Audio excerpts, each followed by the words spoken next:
என்ன இருந்தாலும் இவ்வளோ ஓப்பனாக சார் கேட்பீங்க அந்த அக்காவை? பாவம் சார். இருந்தாலும் அந்த அக்காட்ட ஒரு கேள்வி.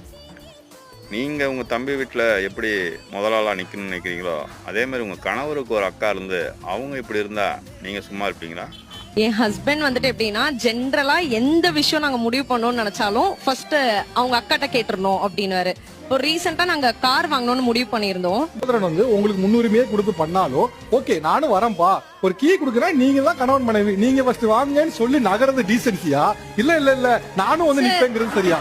நம்ம நகர்ந்தாலும் கேட்க மாட்டாங்க சார். எதுக்கு கொடுக்கிற பிரையாரிட்டியா விடுவானே. ஓபனா ஒன்னு சொல்லுங்களேன், கார் வாங்குறதோ மற்ற விஷயங்களும் நீங்க அப்பப்ப இந்த மாதிரி வர்றது இடைஞ்சலா இருக்கு அப்படிங்கிறது இன்னைக்குதான் உங்களுக்கு தெரியுமா?